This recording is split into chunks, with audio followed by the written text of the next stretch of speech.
بسم الله الرحمن الرحيم وصلى الله وسلم وبارك على سيدنا محمد وعلى آله وأصحابه أجمعين. Très chers frères et sœurs, salam alaikum wa rahmatullah et bienvenue à vous dans cette 10e réflexion dans la continuité de celle d'hier soir où l'on s'était servi de cet acharnement médiatique contre le professeur Didier Raoult pour faire ressortir une réalité qui nous touche, nous, dans notre quotidien, à savoir le fait de s'émerveiller devant certaines personnes, leur accorder un certain crédit et de la confiance au point de les faire intervenir dans des domaines d'expertise qui ne sont pas les leurs. Et que on se sert de cet événement pour nous en imprégner, pour grandir et voir quelles analogies et quels enseignements peuvent me toucher moi directement dans ma vie, sans pour autant prendre part au débat et à la polémique. C'est clairement et définitivement pas notre truc. Ce soir, ça va être exactement la même chose. On va se servir de cet acharnement médiatique contre le professeur Raoult pour faire ressortir une autre réalité. Même si le traitement médiatique et ce déchaînement-là contre lui mérite qu'on s'attarde dessus, mérite qu'on le discute, je ne vais pas me laisser emporter par ça. J'ai un petit truc pour vous par contre. Je vous encourage très vivement à lire ce livre, à vous le procurer. Si vous arrivez à vous le procurer, j'ai cru comprendre qu'il était un petit peu en rupture de stock, La fabrication du consentement de Chomsky et d'Herman. C'est un livre paru la première fois en anglais en 88 qui explique la recette et le modèle de propagande, comment fonctionne la recette de propagande pour créer l'opinion publique, pour créer le consentement, pour créer une sorte d'acceptation générale. Alors j'ai mille et une choses à dire dessus, mais comme je me promets à moi-même de ne pas me laisser emporter par ça, je vous renvoie à ce livre-là que je trouve à titre personnel, ça n'engage que moi, l'un des meilleurs livres dans le domaine. Je ferme cette parenthèse-là et je reviens au propos de ma réflexion de ce soir. Très sincèrement, que l'on soit pour ou contre le professeur Raoult, qu'on l'aime, qu'on le déteste, que l'on soit l'un de ses fans, que l'on soit l'un de ses ennemis, qu'on soit vraiment à fond derrière lui et qu'on adhère à ses travaux et à sa manière de faire, ou que l'on soit totalement à l'opposé, nous sommes tous, vraiment tous, obligés de constater que tout cet acharnement-là n'a pas atteint le bonhomme. Il continue toujours à bosser. Peut-être 1001 personnes auraient craqué. 1001 personnes, elle aurait peut-être dit « Ouais, c'est bon, j'en peux plus, je jette ma blouse, ça y est, j'en peux plus, ça y est, je craque, j'arrête. » C'est bon, vous êtes content, vous avez gagné. 1001 personnes auraient peut-être réagi de cette manière-là. Lui, on dirait ça rentre par une oreille, ça ressort par l'autre. Le bonhomme, il agit quasiment en sourd. On dirait il ne se passe rien autour de lui. Votre tapage là, en fait, je l'entends presque pas. Ou je l'entends même quasiment pas, quoi. Et ce constat-là, moi, il m'interpelle. Non seulement il continue à bosser comme si de rien n'était, mais pire, c'est pire. Parce que concrètement, il y a peut-être 1 mois, 2 mois, à part des gens du domaine, des gens du milieu, des gens qui s'intéressent à ces choses-là, franchement, en France, qui connaissait le professeur Raoult il y a 2-3 mois? Allez, je vais être large, il y a 4-5 mois. Qui le connaissait à part des gens du domaine et qui s'y intéressent? Aujourd'hui, est-ce que quelqu'un en France ne le connaît pas, n'en a pas entendu parler? Ça veut dire, les gars, votre acharnement médiatique-là, non seulement il ne l'a pas atteint parce qu'il continue encore à dépister les gens, il continue encore à les soigner, il continue encore à administrer, Plaquenil, tout ça, il continue à faire son truc. Non seulement ça, mais, les gars, vous lui avez fait de la pub.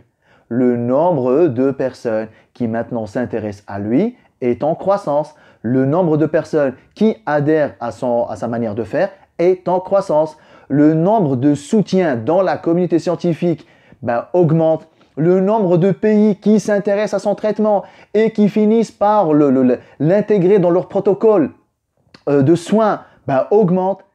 Et les gars, vous avez tout fait pour le faire passer pour le méchant, pour l'ignare. Quand on voit tous les titres et tous les qualificatifs qu'on lui colle, le médecin rebelle, etc. Des phrases chocs. Ce matin encore, j'ai vu un titre. La dernière publication du professeur Raoult n'a pas convaincu la communauté scientifique. Vous avez fait attention au côté vicelard. D'un côté, on le met lui, et d'un côté, on met la communauté scientifique. C'est comme si lui n'en faisait pas partie en fait. C'est comme le fait de dire, bon, il y a la communauté scientifique et il y a ce taré là. Ça veut dire tout ce que vous faites là, ça ne l'a pas découragé. Pire, ça le motive, ça l'encourage au vu du soutien grandissant dont il commence à bénéficier, l'intérêt grandissant envers ses travaux et envers ses recherches, l'intérêt et le soutien même politique. Douste Blazy, qui était l'ancien ministre de la Santé il y a quelques années, médecin lui-même, ben, il a fait une vidéo hier ou avant-hier, je me souviens plus, où il annonce clairement son soutien au professeur Raoult et qui interpelle même le président de la République pour lui dire « tenez compte de ça ». Ça veut dire que vous avez tout fait pour le faire passer pour le méchant. Ça ne l'a pas découragé, ça l'a même motivé et ça l'encourage davantage au vu de l'intérêt grandissant que par votre agissement, vous lui avez garanti. Et ben moi, quand je vois ça, quelle est la réalité à laquelle je pense? C'est une réalité qui, moi, me touche dans ma vie de tout le temps, tous les jours. Qu'est-ce qui fait, c'est une interrogation, qu'est-ce qui fait que face à des tentatives d'humiliation, d'intimidation, de découragement, d'insultes, voire même des agressions, voire des mesures, on va dire, assez difficiles que l'on peut prendre à notre encontre, qu'est-ce qui fait que face à tout cela, ben, les personnes réagissent de deux manières différentes. Certaines personnes, ça les encourage davantage, ça les motive davantage, ça les renforce davantage, ça les rend déterminés plus que jamais. Et qu'est-ce qui fait que, face à exactement la même propagande, certaines personnes finissent par faiblir, finissent par se décourager, finissent par être abattues, par craquer, par lâcher l'affaire. Nous sommes deux catégories de personnes. Celles que les épreuves de la vie renforcent et celles que les épreuves de la vie anéantissent. C'est juste une distribution statistique aléatoire ou non, il y a des choses. Il y a des ingrédients qui font que si vous les avez, eh ben, les épreuves, ça vous renforce. Et ces mêmes ingrédients, lorsque vous ne les avez pas, eh ben, les épreuves, ça vous détruise. Et si l'on part du principe qu'il y a bien une recette et qu'il y a bien des ingrédients, est-ce qu'il n'est pas pertinent de nous pencher dessus pour faire face aux épreuves? Pourquoi? Moi, je ne suis pas le professeur Raoult. Pourtant, vous et moi, dans la vie de tous les jours, on se mange des remarques tout le temps. On se mange des choses, on va dire, qui ont pour but de nous blesser, de nous affaiblir, de nous rabaisser, de nous humilier, de nous intimider. Et ça va vraiment tout le temps. Hein. Peut-être que juste chez moi, hein. Peut-être que juste ma femme, elle m'a dit une phrase censée m'anéantir, censée me faire mal, censée me blesser, censée me mettre par terre. Qu'est-ce qui fait que, si j'entends cette remarque-là, je vous donne un exemple, voilà, on va pas rester dans la théorie. Je sais pas moi, voilà, je discute avec mon épouse, elle finit par me dire « Mais t'es bête ou quoi? Franchement, tu comprends jamais rien. Franchement, t'es bête ou quoi? Mais vraiment, t'es une stupidité. » Voilà, mon épouse, elle me dit ça. Ben, il y a deux types de réactions. Ça va me blesser, ça va me toucher dans mon amour-propre, ça va me détruire, voilà, franchement, ça m'a vraiment fait mal. Et vous avez une autre réaction, ça rentre par là, ça sort par là. Au travail, parfois peut-être des collègues vont nous faire des remarques désobligeantes, intimidantes, parfois le patron, nos supérieurs, etc. Dehors, dans la rue. Notre vie, et peut-être que des gens découvrent ça, mais la vie, elle est faite d'évaluation. Tout le temps, nous sommes tout le temps sous évaluation. Les gens, ils évaluent notre physique, ils évaluent nos propos, ils évaluent notre manière de nous habiller, ils évaluent nos études, ils évaluent notre mariage, ils évaluent ma femme, ils évaluent mon mari, ils évaluent mes gosses, ils évaluent ma manière d'écrire, ils évaluent tout. Nous sommes tout le temps sous évaluation. Et l'humain est méchant par définition, sauf ceux qui ont fait un travail sur eux-mêmes, sur leurs égos. La méchanceté est un principe de base. L'humain est méchant de base. C'est un fondement. Les gens sont méchants parce que nous avons des égos. Et il n'y a que ceux qui ont maîtrisé leurs égos, ont éduqué leurs égos, qui deviennent de bonnes personnes, etc. Ça veut dire que nous sommes tout le temps confrontés à ce genre de remarques censé nous blesser. Je dis bien censé nous blesser. Parce que le fait que cela nous blesse ou pas, ça ne dépend pas de la remarque et ça ne dépend pas de la propagande qui est faite à notre encontre. Le fait de faiblir, le fait de se laisser emporter par cela et de se sentir blessé et de se sentir abattre, ça ne dépend pas de l'extérieur, ça dépend que de moi. Est-ce que j'ai fait le choix de faire rentrer ça par une oreille et de le faire ressortir par l'autre, ou j'ai fait le choix de m'attarder dessus, de le prendre au premier degré, de réagir émotionnellement à cela et du coup me laisser emporter. Et sans rentrer vraiment beaucoup dans le détail de ce principe-là, j'en ai parlé il y a 8 ans, en 2012, dans l'épisode numéro 22 de l'étude de Sira, dont je vous mets le lien dans la description. Ça s'appelle l'effet boomerang. Il y a un chercheur américain qui s'appelle Kissler, en 71, qui a montré que la tentative de persuasion pour agresser, pour modifier les convictions des gens, arrive à modifier les cognitions des gens dans certains cas et renforce les convictions des gens dans un autre cas. Il a montré que plus les gens sont engagés réellement dans ce qu'ils disent, dans ce qu'ils font, et plus les tentatives d'intimidation, de découragement, de persuasion, de propagande, de ce que vous voulez, d'agression verbale ou physique, plus ça aura un effet inverse, ça les renforcera dans leur engagement. Et plus les gens avaient juste des cognitions sans qu'il y ait un engagement derrière. Ça veut dire, ouais, ils avaient des idées en tête, ils avaient des opinions, mais ces opinions-là n'étaient jamais concrétisées sur le terrain. Ça veut dire, voilà, moi, je crois en une certaine idée. J'ai une certaine croyance, j'ai un certain avis, j'ai une certaine opinion, pour laquelle je ne milite pas, pour laquelle je n'agis pas, pour laquelle je ne suis pas engagé ni impliqué. Eh bien, si je suis le genre de personne convaincue d'une chose, mais pour laquelle je ne m'investis pas, lorsque je suis agressé dans cette opinion-là, il y a de fortes chances que je l'abandonne et que je me laisse emporter par l'agression. Mais si je suis le genre de personne avec des idées, des principes, des opinions qui se sont concrétisées réellement par une implication et un engagement de ma part, c'est mort. Votre propagande ne fera que me renforcer. Donc l'idée générale, c'est celle-ci. Pour plus de détails, je vous renvoie à l'épisode 22 de Sira. Mais là, tout de suite, ce qui m'intéresse, c'est, nous, au sein de la communauté musulmane, il y a 1001 frères, il y a 1001 sœurs, il y a 1001 associations, il y a 1001 groupe de personnes au sein de la communauté musulmane qui agissent depuis très longtemps concrètement sur le terrain. Et en face, vous avez des gens qui passent leur temps à les critiquer.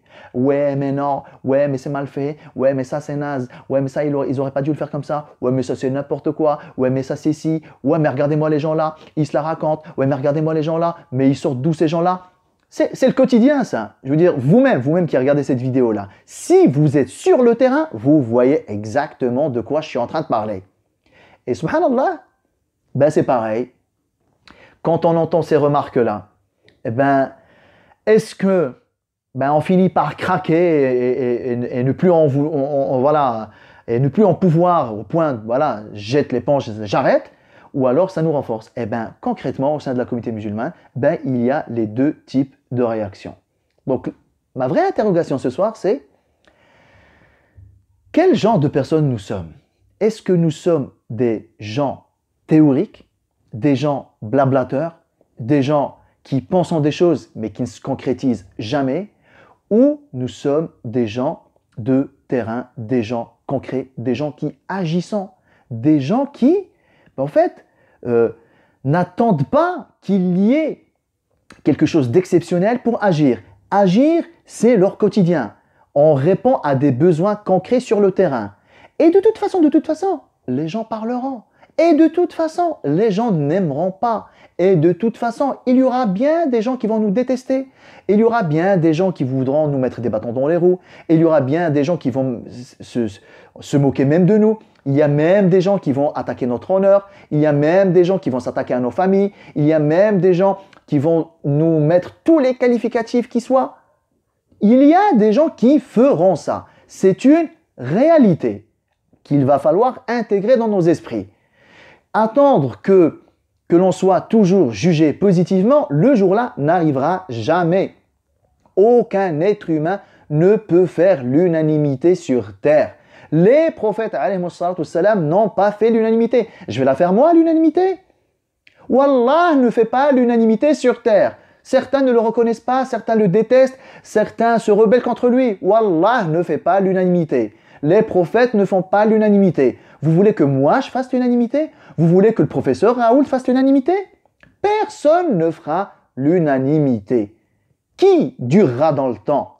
Durera dans le temps juste le groupe de personnes qui a fait abstraction des critiques, qui a fait abstraction des tentatives d'humiliation, d'intimidation, ne durera dans le temps que le groupe de personnes qui est resté fidèle à ses principes et a continué à agir selon sa ligne directrice. Et voilà, j'agis en sourd, je crois en des principes, je crois en des choses, je les mets en application, je milite pour ces choses-là, j'agis pour ces choses-là, je m'engage pour ces choses-là, je m'implique et je m'investis à fond, corps, âme et argent pour ces choses-là. Et la propagande, j'ai la profonde conviction qu'elle ne fera que renforcer ma conviction et j'agis. L'histoire, elle retient cela.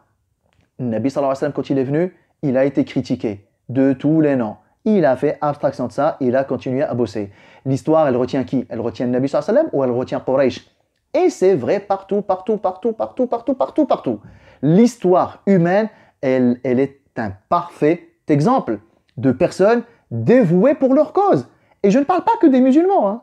Quelle que soit la cause en laquelle tu crois, si tu milites pour elle, si tu t'investis pour elle, si tu en fais ton quotidien et tu agis pour elle au quotidien, tu dureras dans le temps.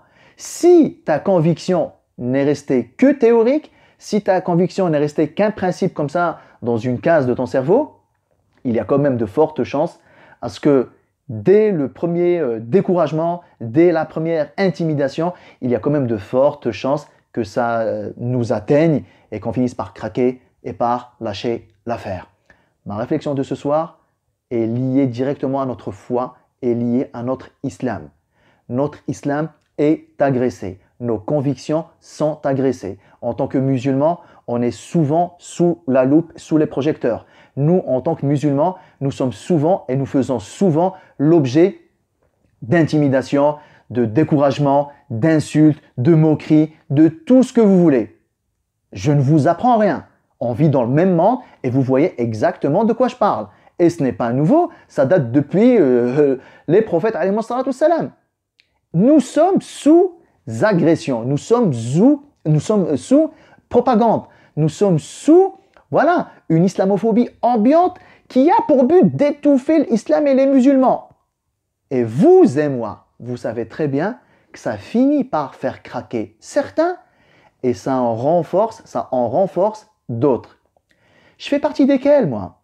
Je fais partie, si je prends un exemple concret, par exemple en lien avec nos sœurs. Moi, je suis une musulmane. Je fais partie desquelles? Celles qui, face à la propagande anti-hijab, finissent par craquer, par l'enlever, ou si je ne le portais pas encore, finissent par reporter le projet hijab à perpète parce que, l'environnement ambiant, il est assez anxiogène, il est assez agressif. Ou alors, je fais partie de ces sœurs-là qui, cette propagande anti-hijab, n'a fait que renforcer ma conviction du hijab. Pareil pour la prière, pareil pour notre engagement, on va dire, dans la vie, etc. Face à ces agressions-là, face à ce qui nous entoure, face à la propagande qui nous entoure, nous sommes quel genre de personnes?